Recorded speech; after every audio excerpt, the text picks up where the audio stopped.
لله قبل كل شيء، الحمد لله بعد كل شيء، الحمد لله حمدا يملأ السماوات والأرض، والصلاة والسلام على سيد كافة الخلق المبعوث إلى الكائنات رحمة وبركة وحسنة، الملقب بطه وياسين، المبعوث برحمة للعالمين، وعلى آله الطيبين وأصحابه الطاهرين وعلماء ملته أجمعين، أما بعد، فأعوذ بالله من الشيطان الرجيم، بسم الله الرحمن الرحيم، ومن يؤت الحكمة فقد أوتي خيرا كثيرا، صدق الله العظيم وصدق رسوله النبي الأمين الكريم، ونحن على ذلك لمن الشاهدين والشاكرين، والحمد لله رب العالمین۔ منبر پاک پر جلوہ فرما علماء ذوی الاحترام، طلبہ علوم نبوت، حاضرین مکرم، السلام علیکم ورحمۃ اللہ تعالی وبرکاتہ۔ حضرات، رب تعالیٰ کا کرم بے پایا اور اس کا احسان عظیم ہے کہ اس وقت ہم اور آپ ایک پاکیزہ بزم میں شرکت کی سعادت حاصل کیے ہوئے ہیں۔ رب کائنات اپنے حبیب پاک کے طفیل ہماری اور آپ کی اس بابرکت محفل میں شرکت کو شرف قبول عطا فرمائے۔ مجھ سے قبل آپ سب نے خطابات سے اپنے دل کی دنیا کو روشن کیا،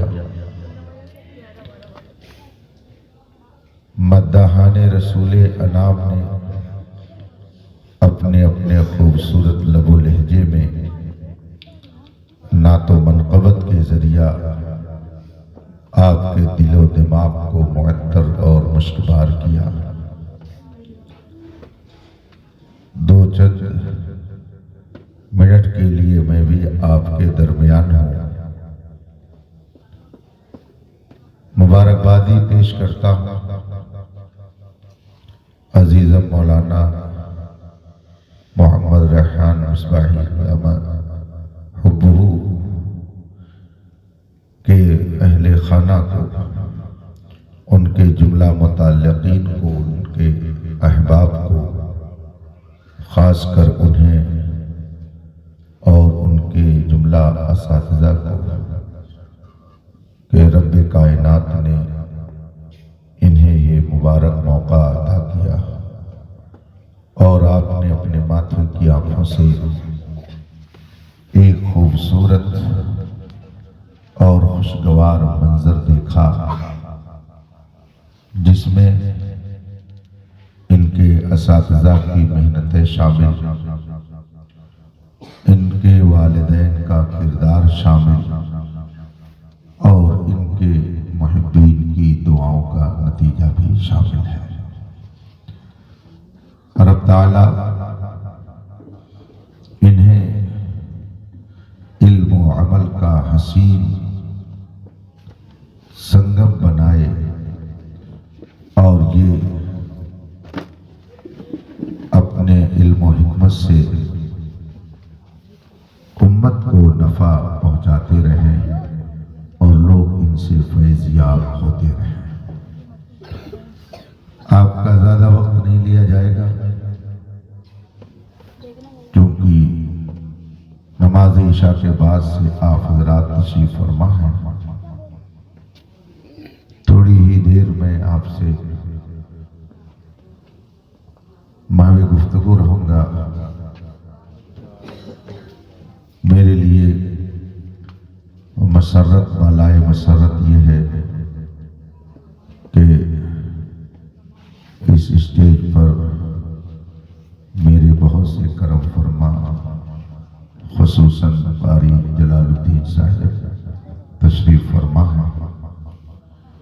ایک عرصے کے بعد شرف لقاء حاصل ہو رہا ہے۔ مومن کے ملنے سے مومن کو خوشی ہوتی ہے اور مومن کے دل کو خوش کرنا صدقہ ہے۔ عزیزم ریحان سلمہو کے والدین اور ان کے اہل خانہ نے ایسی پاکیزہ بزم سجائی کہ بہت سارے احباب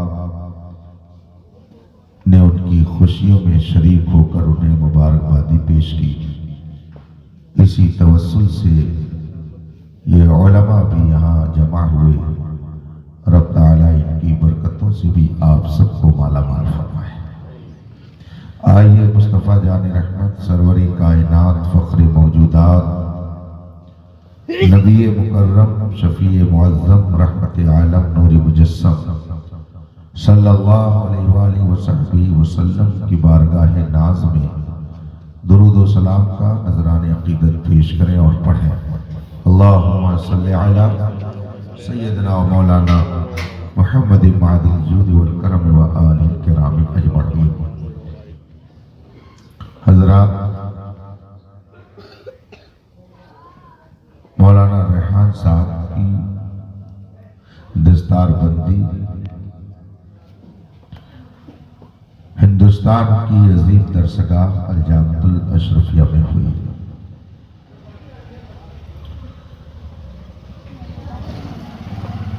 درس نظامی کا 9 سالہ کورس انہوں نے مختلف اداروں میں رہ کر مکمل کیا۔ ان کے 9 سال کا سفر آپ کے شہر گورکھپور سے ہوتا ہوا بستی دارالعلوم علیمیہ جمدہ شاہی اور پھر وہاں سے الجامعۃ الاشرفیہ مبارک پور پر منتہی ہوا اور حضور حافظ ملت علیہ رحمت و رضوان کے عرس سراپا خیر و برکت کے موقع پر انہیں سند اور دستار سے نوازا گیا۔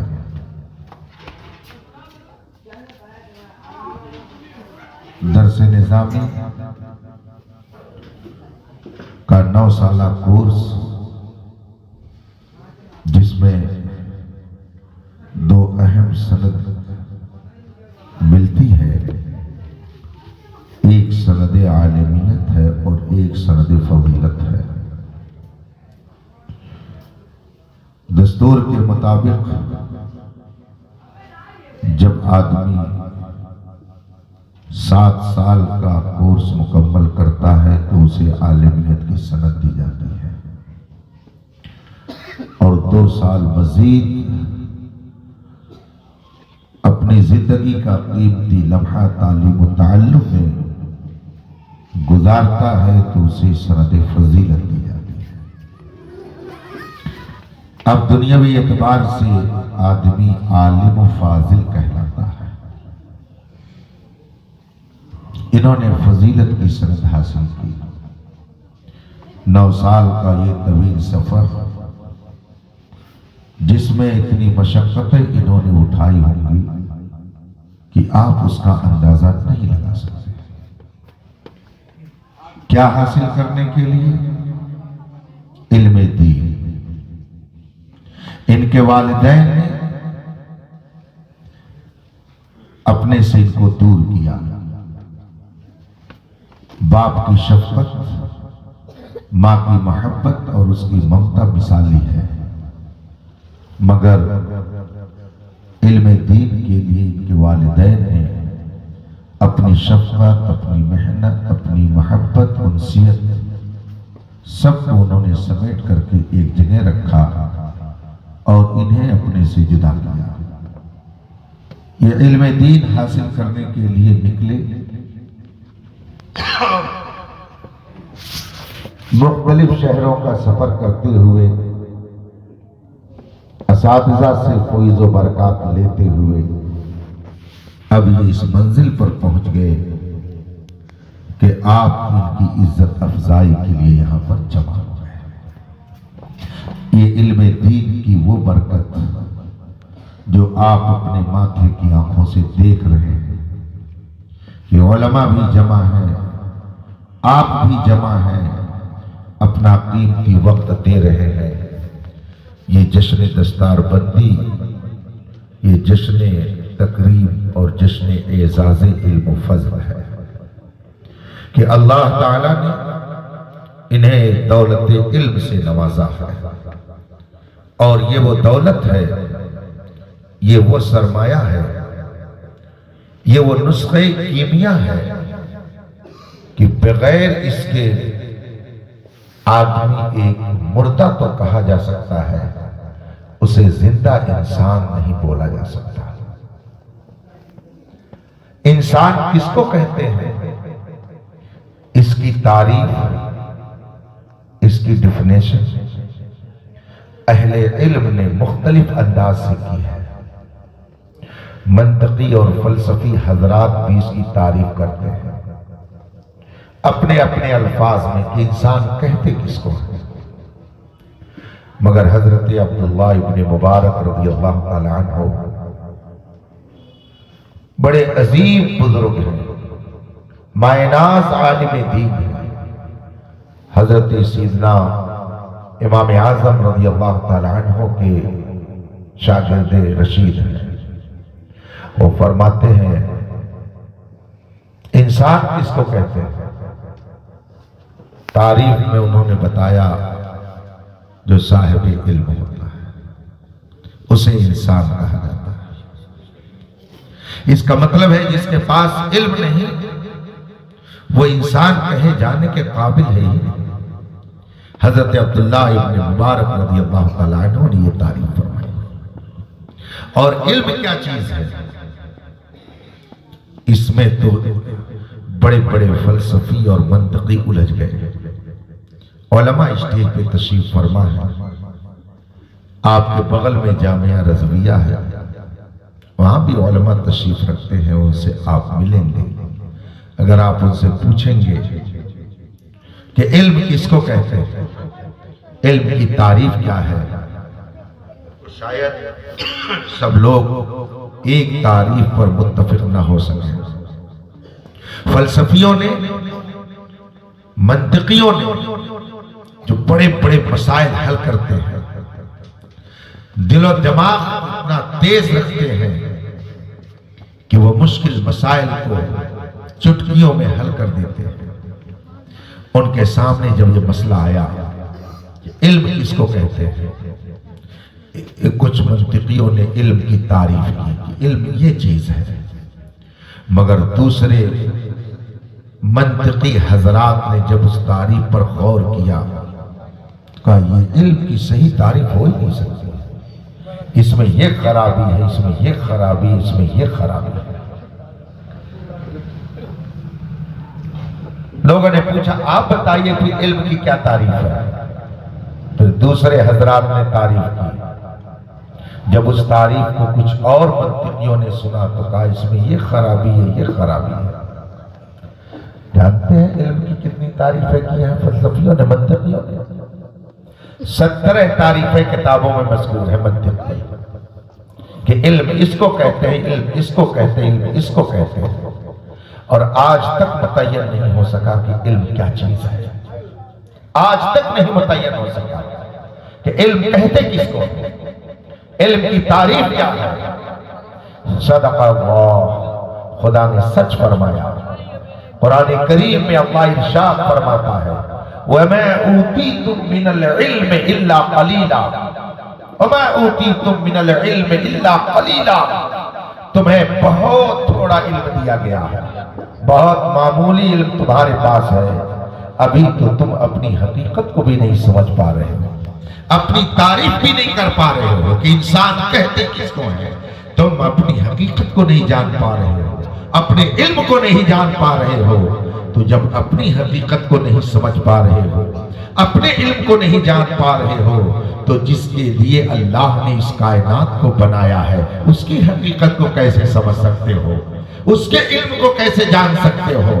عام انسانوں کے لیے قرآن نے فرمایا وَمَا أُوتِيتُم مِّنَ الْعِلْمِ إِلَّا قَلِيلًا، تمہیں بہت تھوڑا علم دیا گیا، مگر جس کے لیے اس نے اس کائنات کو بنایا اس نبی کا جب ذکر کیا تو فرمایا وَعَلَّمَكَ مَا لَمْ تَكُن تَعْلَمْ، جو نہیں جانتے تھے خدا نے تمہیں سب۔ تو عام انسانوں کا علم بہت تھوڑا ہے۔ قرآن کہتا ہے اِلَّا قَلِيلًا، بہت تھوڑا علم ہے۔ ہاں جو میرا نبی ہے اس کا علم اتنا زیادہ ہے کہ جو نہیں جانتا تھا سب میں نے اسے عطا کر دیا۔ اب اس کا علم اولین و آخرین سب کو شامل ہے، اور کائنات میں جس کسی کو جو علم ملے گا اسی دربار عظیم سے ملے گا، اس لیے کہ میں نے اس کو سب علم عطا کر دیا ہے۔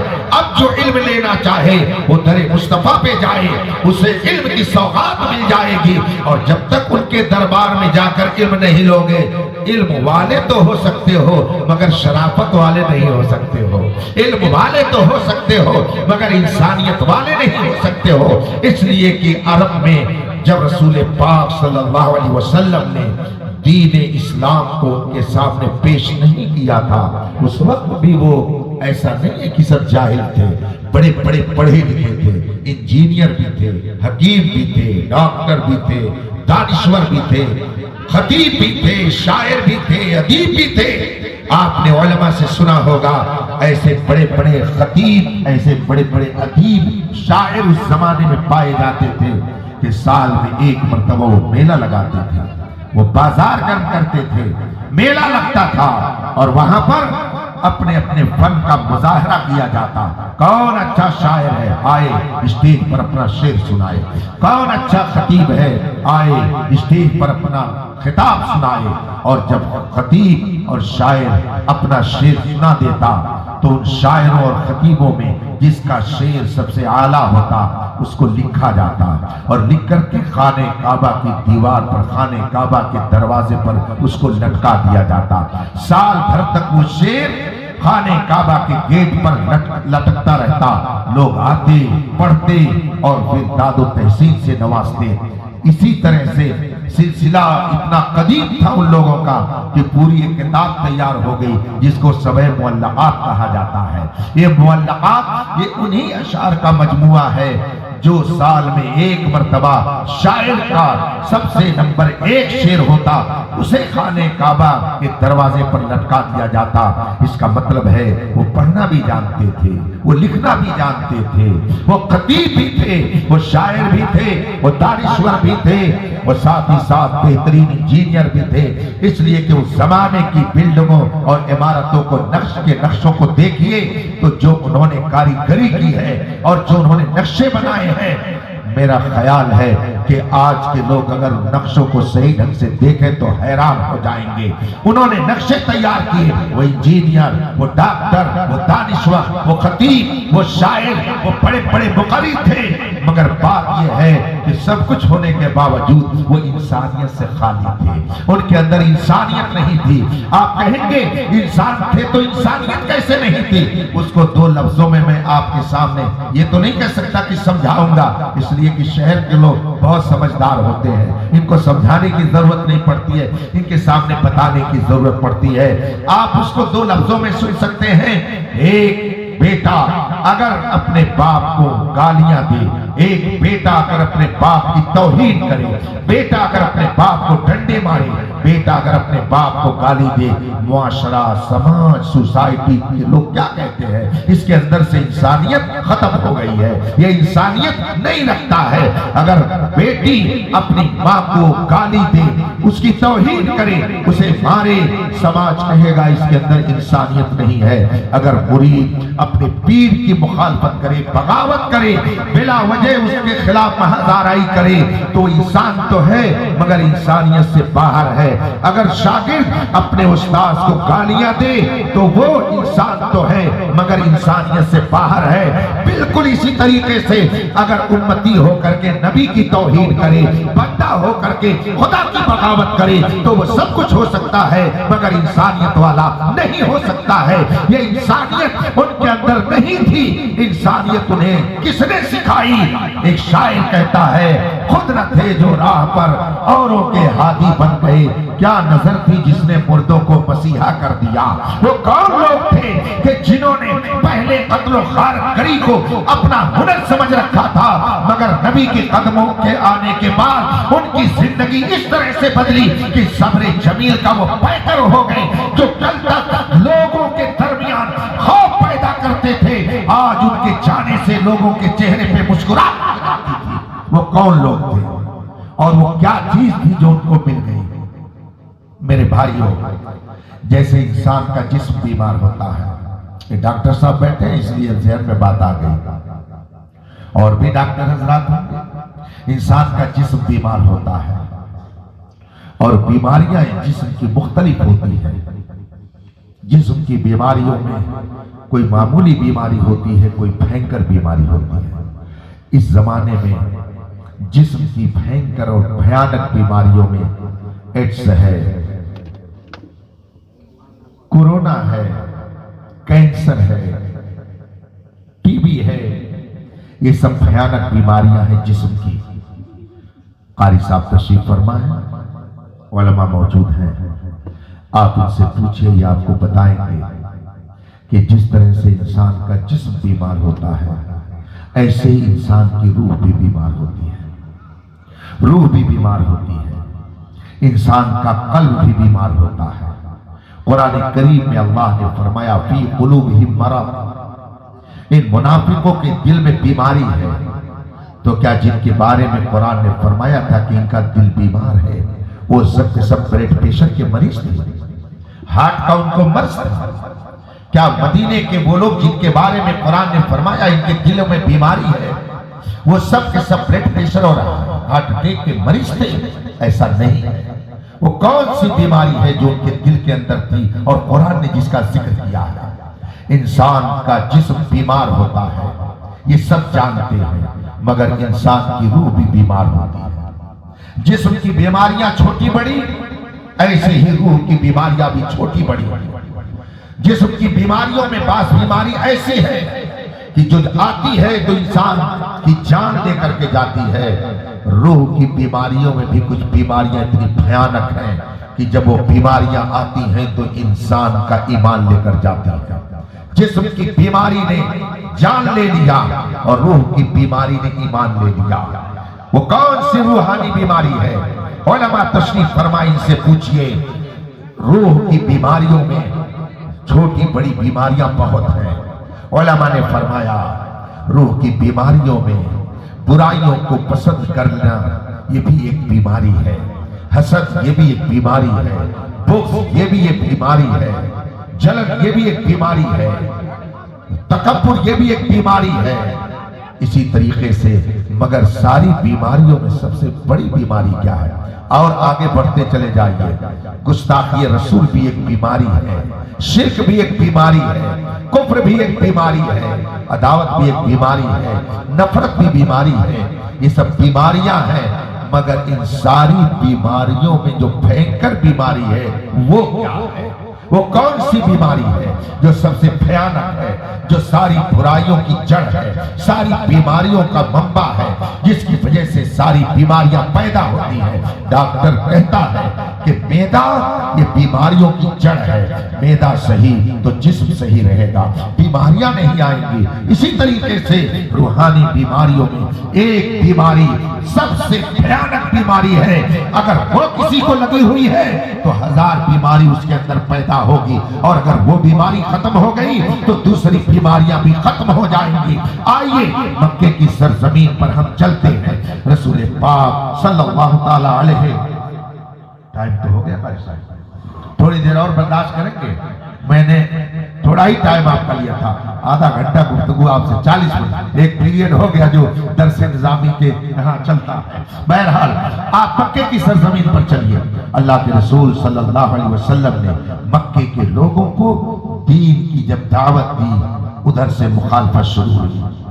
صرف مخالفت کا انداز یہ نہیں تھا کہ زبان سے کچھ کہہ دیتے، ہاتھ میں پتھر اٹھا لیتے، رسول پاک پر پتھر پھینکتے، رسول پاک کو ایذا پہنچاتے، رسول پاک کی شان میں گستاخی کرتے، خدا کی توہین کرتے، نبی کی عظمت پر کیچڑ اٹھاتے، خدا وحدہ لا شریک کے بارے میں غلط الفاظ بولتے۔ آپ بتائیے، جب مکے کے لوگوں نے، طائف کے لوگوں نے، حجاز کے لوگوں نے رسول پاک صلی اللہ علیہ وسلم کو ایذا پہنچانا شروع کیا، میرے آقا نے ان کو دین کی تبلیغ فرمائی، مگر وہ نبی کی شان میں گستاخی کرنے لگے، رسول پاک کو ایذا پہنچانے لگے، تو وہ کون سا جملہ تھا جو میرے مصطفیٰ اپنی زبان سے ادا کرتے تھے؟ وہ کون سی بات تھی جو رسول پاک صحابہ کے درمیان اور ان لوگوں کے درمیان رکھتے تھے؟ تاریخ میں جو جملے ملتے ہیں، رسول پاک ان ایذاؤں کے وقت کیا فرماتے تھے؟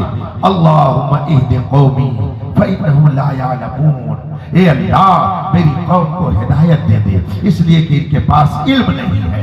اس کا مطلب ہے کہ اگر یہ شرک کر رہے ہیں تو اس کی وجہ ہے کہ ان کے پاس علم نہیں ہے، اگر یہ مجھے اذیت پہنچا رہے ہیں تو اس کا مطلب ہے کہ ان کے پاس علم نہیں ہے، اگر یہ میری شان میں توہین کر رہے ہیں تو اس کا مطلب ہے کہ ان کے پاس علم نہیں ہے۔ رسول پاک فرماتے اللہم اہد قومی فإنہم لا یعلمون، اے اللہ میری قوم کو ہدایت دے دے، اس لیے کہ ان کے پاس علم نہیں ہے۔ اس کا مطلب ہے کہ آدمی اگر خدا کے ساتھ شرک کرتا ہے تو جہالت کی بنیاد پر، کفر کرتا ہے تو جہالت کی بنیاد پر، عداوت کرتا ہے تو جہالت کی بنیاد پر، زنا کرتا ہے جہالت کی بنیاد پر، شراب پیتا ہے جہالت کی بنیاد پر، ماں باپ کو اذیت دیتا ہے جہالت کی بنیاد پر، ہر بیماری کی جڑ جہالت ہے۔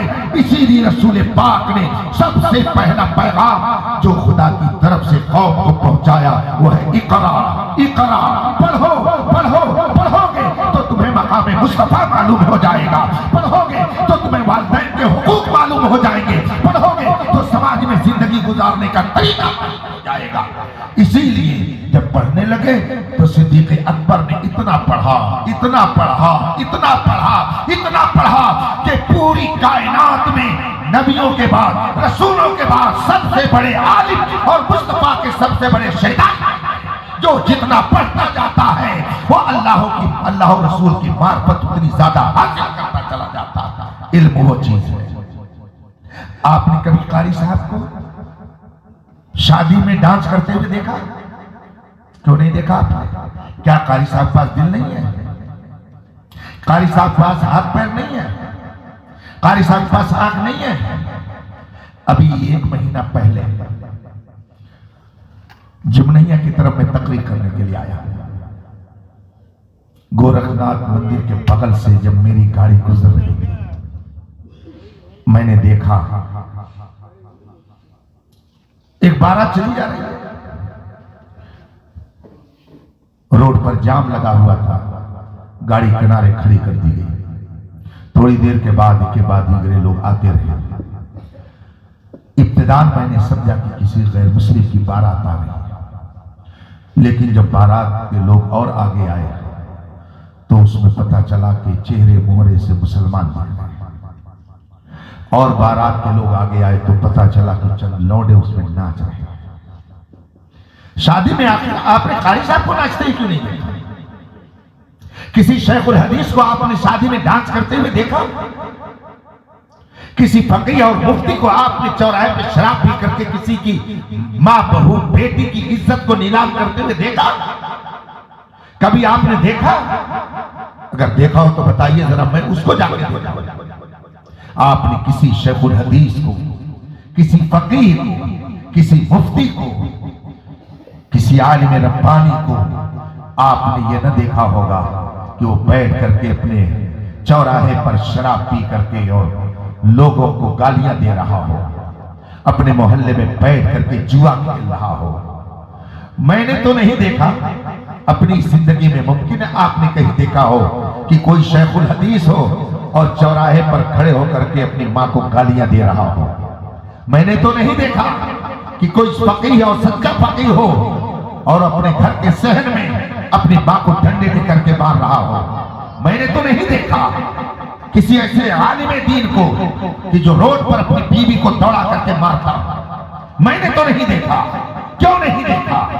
آخر یہ بھی تو دل رکھتے ہیں، ان کے پاس بھی تو دل ہے، ان کے پاس بھی ہاتھ اور پیر ہے، ان کے پاس بھی سوچ سمجھ ہے، تو آخر ان کو کیوں نہیں آپ نے دیکھا؟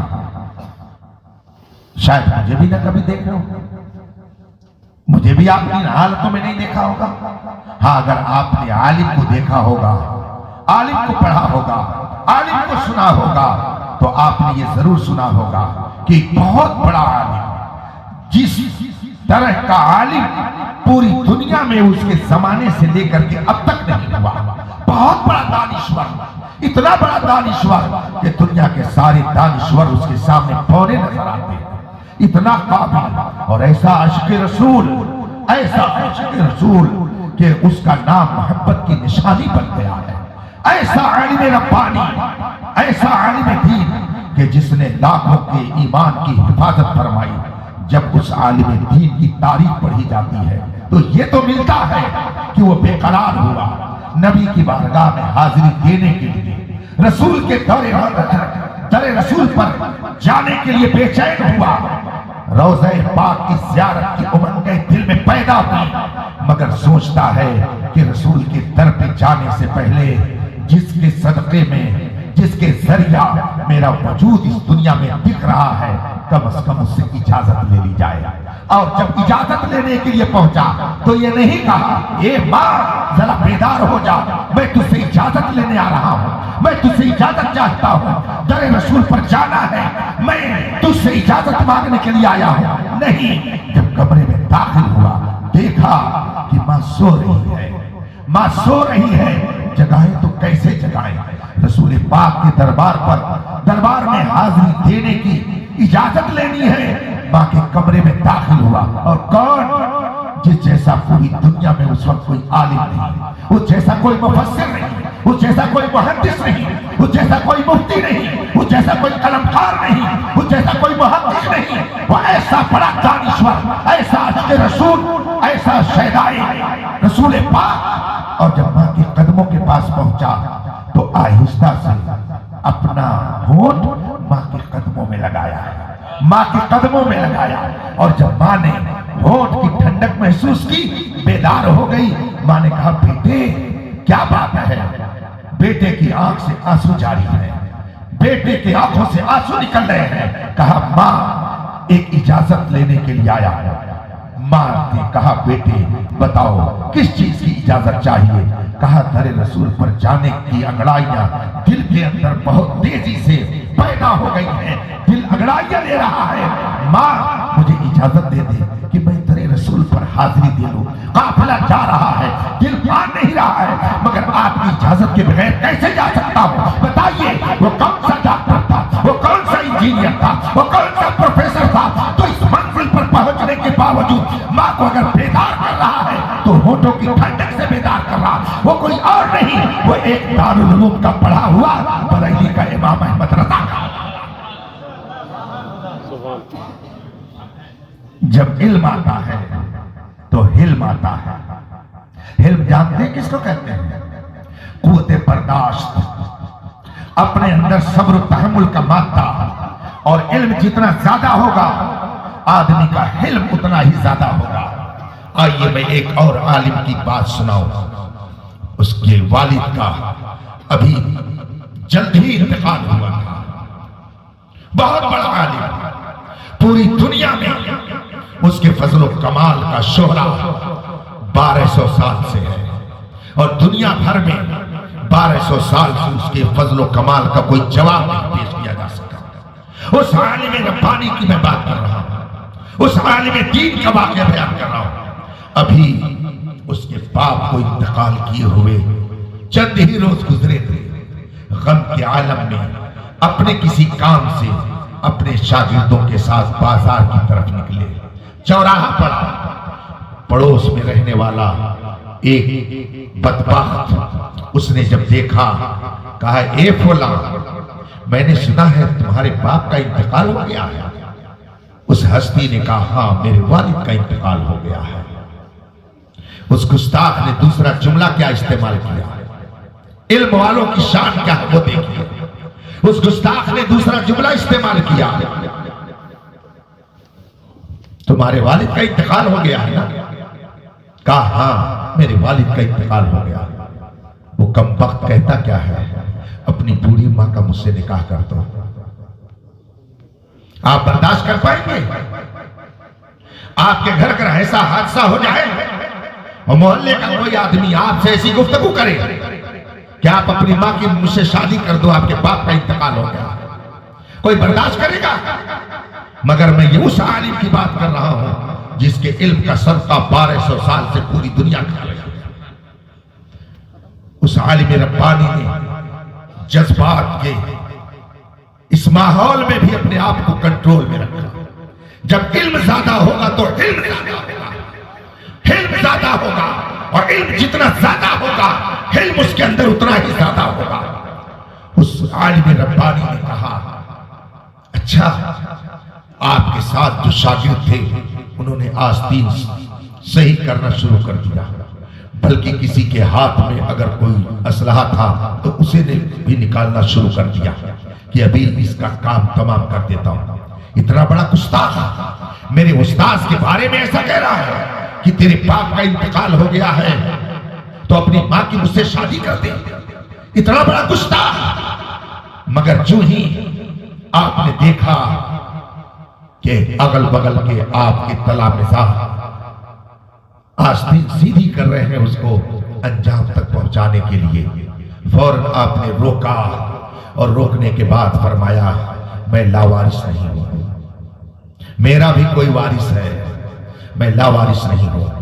تمہیں بدلہ لینے کی ضرورت نہیں ہے، جو میرا وارث ہے میں لاوارث نہیں ہوں، میرا کوئی نگہبان ہے، وہ خود ہی اس کا جواب دے گا. اتنا کہنے کے بعد اپنے ساتھیوں کو لے کر آگے بڑھے اور دوسرے چوراہا پر بھی پہنچے تھے کہ پیچھے سے کسی پکارنے والے نے پکار کر کے کہا وہ فلاں جس نے تیرے ساتھ ابھی گستاخی کی تھی 2 قدم آگے بڑھا تھا کہ فرشتے نے اس کو انجام تک پہنچا دیا، اور وہیں پر وہ موت کے منہ میں چلا گیا، اسی جگہ وہ گر کر کے مر گیا ہے. اس شخصیت نے فرمایا اپنے شاگردوں سے میں نے تو پہلے ہی کہا تھا نا میں لاوارث نہیں ہوں، میرا کوئی وارث ہے. یہ جملہ ان کی زبان سے نکلا، اور جو سب کا وارث ہے، سب کا ذمہ دار ہے، سب کا نگہبان ہے، وہ سب کی حرکتوں کو دیکھ رہا ہے. وہ آگے چوراہے پر گئے اور یہ ظالم کیفر کردار تک پہنچ گیا. بتائیے وہ شخص کون تھا؟ وہ کس یونیورسٹی کا تھا، کس کالج کا تھا، کون سا دانشور تھا، کون سا لائر تھا، کون سا پروفیسر تھا، کون سا منسٹر تھا؟ وہ بھی پڑھا ہوا تھا تو کسی مکتب کا پڑھا ہوا، جسے دنیا امام اعظم کہتی ہے، جسے دنیا ابو حنیفہ کہتی ہے، جسے دنیا کاشف الغمہ کہتی ہے، جسے دنیا امام الائمہ کہتی ہے، جسے دنیا تابعی کہتی ہے. اس تابعی کی میں بات کر رہا ہوں جس کے ساتھ ایسا گستاخانہ لب و لہجہ اختیار کیا گیا، مگر امام اعظم نے جو اپنے صبر تحمل کا مظاہرہ کیا تاریخ کے صفحات میں آج بھی محفوظ ہے اور ماننے والوں کو در سے ہدایت. یہ ہے علم دین، اسے علم دین کہا جاتا ہے. علم بات لمبی ہو جائے گی، بس 2 چند اور برداشت کر لیجیے بات ہے تاکہ آپ کو معلوم ہو کہ جو علم ان کو ملا ہے وہ کیسا قابل قدر علم ہے.